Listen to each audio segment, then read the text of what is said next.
Hi everybody, it's Shonagh and this is a little bit of a twist on a classic, The Princess and the Peas, and it's by Caryl Hart and Sarah Warburton and it's very funny, so let's do it. Lily Rose May was a sweet little girlie. Her eyes were bright blue and her hair was so curly. She lived with her dad in a beautiful wood. She was kind and polite and usually good. She did all her homework and cleaned out her rabbits. She did not pick her nose or have other bad habits. She kept her room neat and was eager to please. Until one day her daddy tried feeding her peas. When Lily Rose May found the peas on her plate, she worked herself into a terrible state. "But darling," said Dad, "can't you manage a few? They're ever so tiny and so good for you." Lily ran out, her dinner uneaten, but Dad was determined he wouldn't be beaten. So he went to the library and he brought home a book. Then he pulled on his apron and he started to cook. He whizzled up peas into smoothies and shakes. He baked them in biscuits and put them in cakes. He laid the food out in a beautiful feast, feeling sure Lily Rose would eat one pea at least. But Lily Rose May said it made her feel poorly. Her hands were all sweaty and her skin felt so crawly. "My tummy is churning, oh turn the page quick, I'm going to be terribly, horribly sick."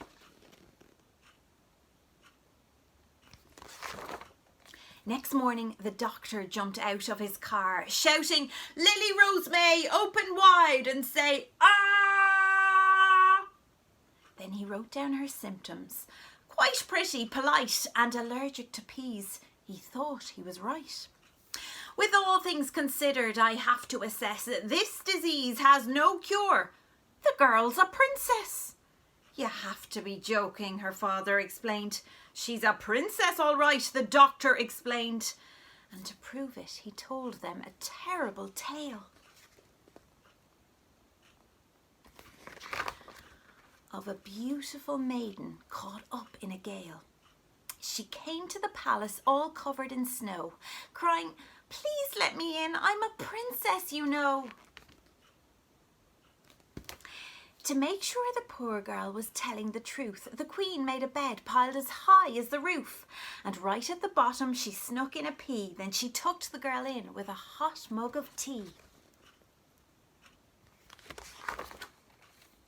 "If the pea wakes her up, we'll have a royal wedding. No princess can sleep with a pea in her bedding."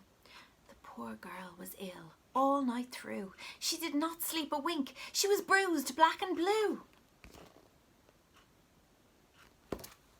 You see, every princess is allergic to peas. So she said to the queen, "Do get rid of it, please." The queen was so sorry she vowed there and then to never have peas in the palace again. The doctor said, "That is why Lily Rose May should pack up and move to the palace today. Even one pea might kill her. Now pass me my hat." Then he wrote out his bill and he was gone. Just like that.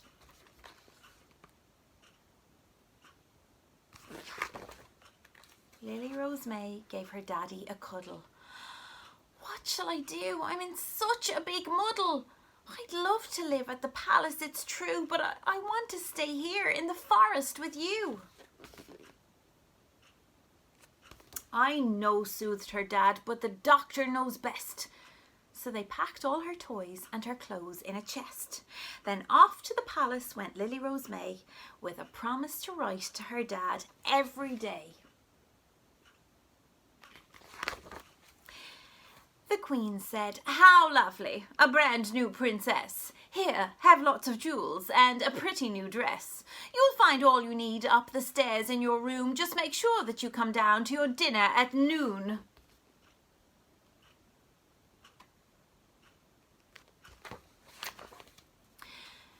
"This isn't so bad," Lily thought with a smile. "I could manage to be a princess for a while. I've got my own bathroom and teddies galore, a whole library of books. What girl could want more? So she put on her dress and some fabulous shoes and had great fun deciding which earrings to choose. She placed a tiara on top of her head, then she switched on the TV and bounced on the bed. The clock on the landing was striking midday, so she swept down to lunch in a princessy way. "Ah, there you are, darling," the king and queen smiled. "You're safe now, don't worry, you poor little child. We know you've been having a terrible time. Your own dad gave you peas. What a hideous crime.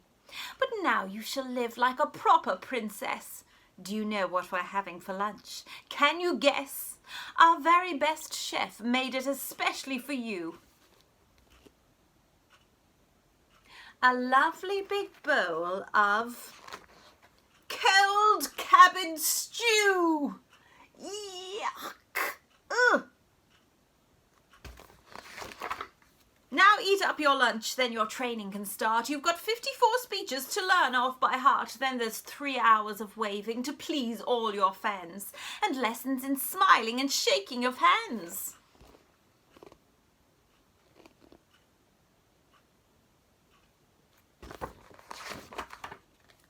"3 hours of waving," thought Lily Rose May, "and bowls full of sloppy green slush every day. I thought living here would be oodles of fun, but this is a nightmare. Oh, what have I done?" "I may not be a princess," said Lily Rose May, "and I have to get home to my dad right away. I'm sure I can learn to eat peas if I try." Then she gave back the jewels and said, "Thank you, goodbye." Now Lily Rose May is an expert in peas.